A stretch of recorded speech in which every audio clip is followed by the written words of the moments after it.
I had an unusual week. It had an unusual start. My alarm went off at 4:30 on Monday morning, the day that my wife Kim and I had known about for several months, the scheduled C-section of Kim for the birth of our son, Harrison.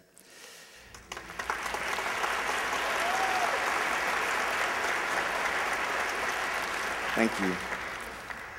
Yeah, it was I don't really know that I ever slept at all Sunday nights. I don't know, I didn't even need to set an alarm. But the alarm went off, and I leaned over and kissed Kim and said, "Well, honey, here we go."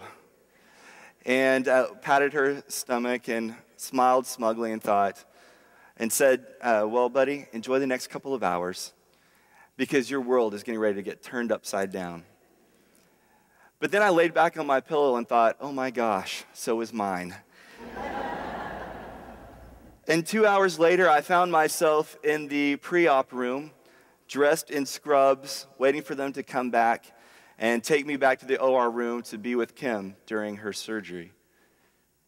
And during that moment, as the minutes seemed to tick slower and slower, I thought back over the last 18 months. It was just a year and a half ago that Kim and I started dating. A couple months later, we got engaged. 4 months later, we were married, and I was the father of a then 4-year-old. And here I was sitting in an OR room, getting ready to have our second son. And I thought, how in the world did I get to this place?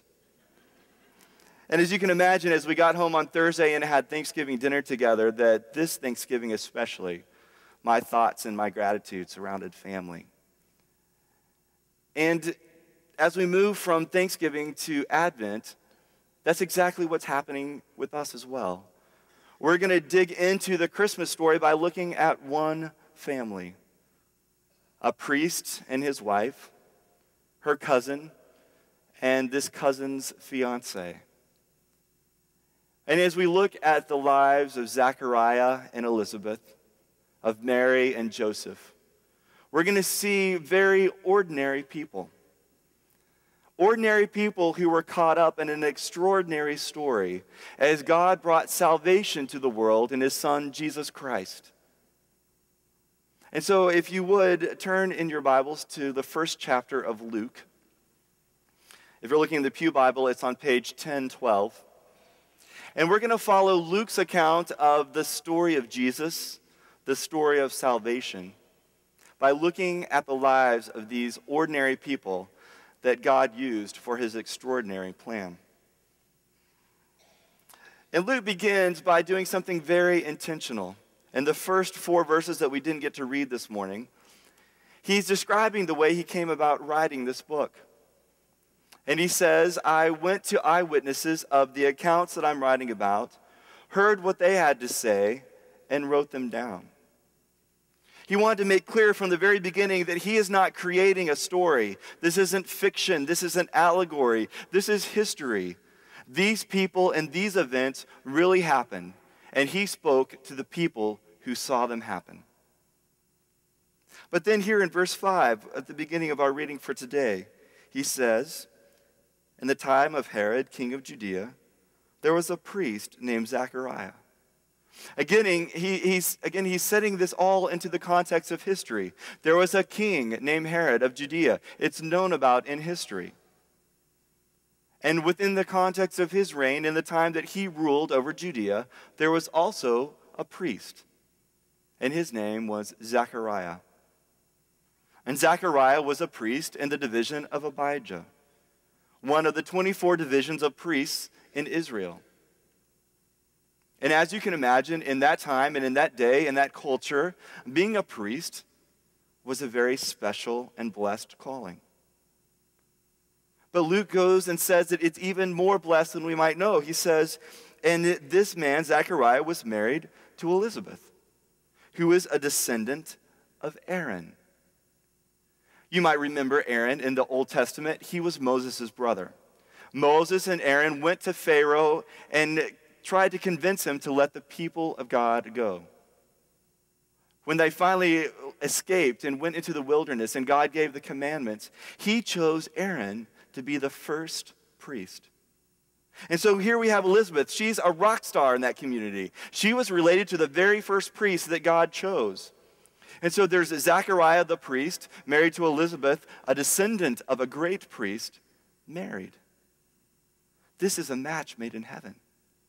But it doesn't end there. Luke goes on and says this about them in verse 6. Both of them were upright in the sight of God, observing all the Lord's commandments and regulations blamelessly. Now, can you imagine being described that way? Upright, observing all the commandments, blameless. Do you get a picture of these people? Zechariah and Elizabeth were the people that you'd want teaching your kids Sunday school. You'd want them to be your kids' grandparents. They were good people. And they're just the type of people that you expect God to have in his story, aren't they? They're religious, they're priests, they're upright, they're upstanding, they're blameless. They're exactly the right sort of people. Until we get to verse 7. And in verse 7, Luke lets us in on a wrinkle. There's a smudge mark over the life of Zechariah and Elizabeth. And he starts it off with a simple word, but. They were all these things, but they had no children, because Elizabeth was barren, and they were both well along in years. Now, in the day of Zechariah and Elizabeth, in the Jewish culture, children were an outward and tangible sign of God's blessing. They were a sign that God thought everything was going well with the family. The people would have known the verse from the Psalm that said that children were a blessing from God and a reward. But however blameless and upright and priestly Zechariah and Elizabeth were, they had no children. And therefore, skepticism arose. You know, for the first 2 or 3 years of the marriage, everything was fine. People thought, well, eventually they'll have kids. 5, 10, 15 years later, though, all of that changed. As they would have walked through the village, people would have looked at them with knowing glances. Oh, that's Zechariah and Elizabeth. As they were brought up in conversation, a murmur would have undertaken any conversation, questioning who they really were. So while everything appeared great on the outside, people would have wondered what was really going on, because they didn't have this tangible sign of God's blessing. The beginning of Luke's gospel is telling us, as we enter into the Christmas story, that there were good people that God chose to use who faced real disappointment and heartache. And that would have been a complete surprise to the people of Luke's day. And I have to say, I don't think we're so different.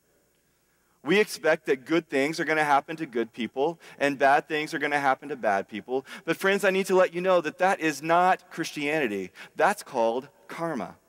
And the Bible knows nothing of that. All throughout the Bible, you see people who are good, faithful, godly people facing difficult circumstances, and godless, unrighteous people who find good things happening to them.